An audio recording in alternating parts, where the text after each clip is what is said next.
हरे कृष्णा, राधे राधे। कैसे हैं आप लोग? कमेंट बॉक्स में राधे राधे ज़रूर लिखिएगा। आज आप लोगों के साथ चर्चा करते हैं कि घर के मंदिर में एक लोटा जल रखने से हमें क्या फ़ायदा मिलता है। जब भी आप पूजा घर में जाएं और पूजा करें ना, तो आप देखिएगा कि एक लोटा जल जो है, मूर्तियां आपके घर में जितनी भी रहती हैं, फ़ोटो रहते हैं, तो इस तरह से आप जल भर के ज़रूर रखिएगा।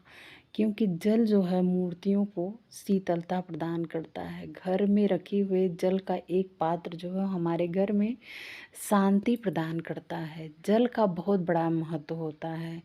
और जैसे बहुत लोग, जो लोग रखते हैं उनकी बात तो नहीं है, लेकिन जिन लोगों को नहीं पता है इस चीज़ को ज़रूर करिएगा। क्योंकि चाहे वो आपका तांबे का पात्र हो, पीतल का हो, चांदी का हो, मिट्टी का हो, लेकिन एक पात्र में आप जो है जल भर के ज़रूर रखिएगा।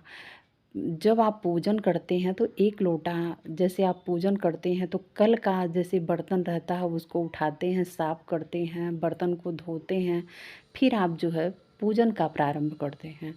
उसी तरह से जब आप कल का जल रहता है उस जल को किसी पौधे में डाल दीजिए, और डालने के बाद फिर आप ताज़ा जल जो है भर दीजिए, और भर के किसी पात्र में, चाहे पीतल का हो, आपके पास गिलास हो, लोटा हो, तांबे का, जिसे आप जल वगैरह देते हों, उसमें भर के आप रख दीजिए। आप देखिएगा आपकी मूर्तियाँ जितनी रहती हैं ना, वो खंडित नहीं होती हैं।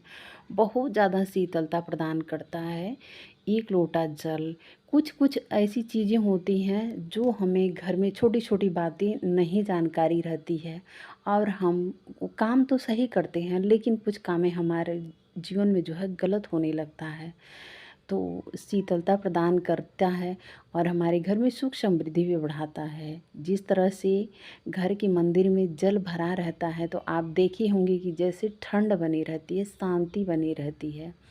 तो आप इस चीज़ को ज़रूर करिएगा। और वो जल इधर उधर फेंकना नहीं चाहिए। जब जैसे मान लीजिए कोई पौधा है तो आप उस पौधे में डाल सकते हैं। आप लोगों को पता है जेठ का महीना ख़त्म हो गया, आषाढ़ का महीना प्रारंभ हो गया है। तो आषाढ़ के महीने में क्या क्या चीज़ हमें करनी चाहिए? आप लोगों को मालूम है कि आषाढ़ के महीने में कभी जो है मांगलिक कार्य नहीं होता है, और आषाढ़ के महीने में देवी पूजन का विशेष महत्व होता है। और ये देखिए, मैं ठाकुर जी को स्नान करवाई हूँ, तो एक बार मैं पानी से स्नान करवाई, अब ये जो है दूध से और थोड़ी सा जल से स्नान करवा रही हूँ। और इस जल को हम फेंकते नहीं हैं, चरणोदय बना के इसको हम पी जाते हैं। हमारे घर में हम बच्चों को और अपने फैमिली में शेयर कर देते हैं प्रसाद के रूप में। तो इस तरह से आप लोग ज़रूर करिएगा। आषाढ़ के महीने में रथ यात्रा का विशेष महत्व होता है। रथ यात्रा पड़ती है, पूजन होता है, और ख़ास तौर पे जो है इस दिन आप देखे होंगे जहाँ रथ यात्रा निकलती है वहाँ पे जो है मेला लगता है। बहुत अच्छी धूमधाम से जो है पूजन किया जाता है। तो आषाढ़ के महीना बहुत ही अच्छा होता है।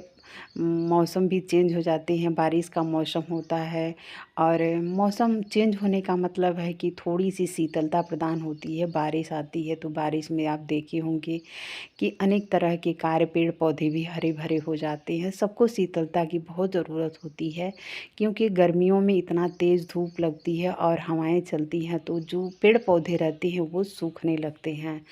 तो पानी, हमारे जल ही जीवन है। हमारे जीवन में जल का विशेष महत्व होता है। आप तो इस तरह से मैं पूजन करी हूँ। और ये देखिए जल है, एक पीतल के लोटे में मैं जल भर के रखती हूँ, उसको ढक देती हूँ, और ढकने के बाद ये 24 घंटा हमारे घर के मंदिर में रहता है। और जब दूसरे दिन मैं बर्तन को, भगवान के जूठे बर्तन निकालती हूँ, तो उस टाइम जो है इस जल को हटा देती हूँ और ले जा किसी पौधे में डाल देती हूँ। तो फिर इसके बाद जो है इसको बढ़िया से क्लीन करने के बाद इसमें जल भर देती हूँ, और भर के पूरा 24 घंटे ये लोटे में जल जो है पड़ा रहता है। तो बहुत ही अच्छा रहता है। जल ऐसी चीज़। तो आप अपने ठाकुर जी को किस तरह से रिझाते हैं, किस तरह से मनाते हैं, किस तरह से उनको लाड प्यार करते हैं, कमेंट बॉक्स में ज़रूर लिखिएगा। पूजन करने के बाद मैं आरती करती हूँ। पहले तो गणेश भगवान का आरती कर लेती हूँ, इसके बाद अपने बाल गोपाल का करती हूँ। साथ में प्रभु श्री रामचंद्र जी हैं, उनकी भी करनी चाहिए, मैया भवानी की करनी चाहिए। अपने घर में, आपके घर में जितने देवी देवता हैं सभी को आरती घुमानी चाहिए। और इसके बाद जो है आप बाहर अगर तुलसी में दीप प्रज्वलित किए हैं तो ठीक है, नहीं तो आप इसी दीप को जो है ले जाके तुलसी मैया में भी दिखा सकते हैं, सूर्य भगवान को भी दिखा सकते हैं। इसके बाद दीप को आप जो है ठंडा कर दीजिएगा। कभी भी दीप जला के वैसे छोड़ना नहीं चाहिए, दीप को ज़रूर ठंडा करना चाहिए। घंटी ज़रूर बजानी चाहिए घर के मंदिर में, क्योंकि घंटी के नाद से देवता बहुत प्रसन्न होते हैं। तो इस तरह से आप जो है भोग में सुबह तो मान लीजिए जैसे दूध, अगर आप दूध का भोग लगाते हैं तो ठीक है, नहीं तो आपके पास जैसे फल वगैरह है तो आप तुरंत जो है फल भगवान को भोग लगा सकते हैं।